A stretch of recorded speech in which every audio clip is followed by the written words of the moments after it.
Mahabub Nagar municipal corporation BC మహిళకు కేటాయించడంతో శరవేగంగా రాజకీయ పరిణామాలు చోటు చేసుకుంటున్నాయి. ఇంతవరకు కార్పొరేషన్ చైర్మన్ పదవి కోసం ఆశలు పెట్టుకుని ప్రణాళికాబద్ధంగా ముందుకెళ్తున్న వ్యక్తులు ఇప్పుడు తమ స్థానంలో ఎవరిని నిలబెట్టాలన్న ఆలోచనలో పడ్డారు. ప్రధానంగా బీసీ స్థానం నుంచి పోటీ చేయాలని ఎంతో కాలంగా ఎదురుచూస్తున్న మాజీ మున్సిపల్ చైర్మన్ ఆనంద్ కుమార్ గౌడ్ ఇప్పుడు ఏ నిర్ణయం తీసుకుంటారో వేచి చూడాలి. తన భార్యను నిలబెట్టి అదృష్టాన్ని పరీక్షించుకుంటారా లేక మరి ఏదైనా నిర్ణయం తీసుకుంటారా అన్న చర్చ జరుగుతోంది.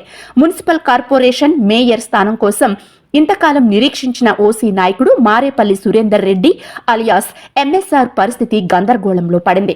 రిజర్వేషన్ల క్రమంలో మేయర్ స్థానం బీసీ మహిళకు కేటాయించడంతో ఆయన మద్దతు కూడా మేయర్ స్థానానికి కీలకం కానుంది. ఇటీవల మున్సిపల్ ఎన్నికల్లో పోటీ చేసే కాంగ్రెస్ ఆశావహుల సమావేశంలో మాట్లాడుతూ ఎవరు నిలబడ్డా అందరూ మద్దతు తెలిపి పార్టీ అభ్యర్థుల విజయానికి చేయాలని పిలుపునిచ్చారు.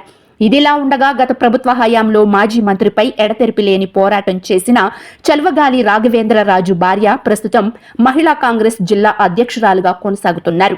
ఆమె కూడా మేయర్ స్థానానికి పోటీ పడే అవకాశం ఉంది. కాంగ్రెస్ పార్టీ సీనియర్ నేత ఎంపీ వెంకటేష్ కూతురు ప్రస్తుతం న్యాయవాదిగా పనిచేస్తున్నారు. మేయర్ స్థానానికి పోటీకి నిలిపే అవకాశం ఉందని రాజకీయ విశ్లేషకులు భావిస్తున్నారు. వీరితో పాటు మరికొందరు బీసీ నేతలు కూడా రంగంలోకి దిగే అవకాశం ఉంది.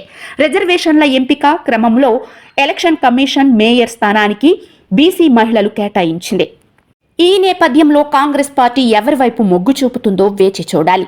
ఇంతకాలం పార్టీ కోసం కష్టపడిన వారిని గుర్తిస్తుందా లేదంటే మరెవరినైనా తీసుకొచ్చి పోటీలో నిలబెడుతుందో మరికొంతకాలం ఎదురు చూడాల్సిందే.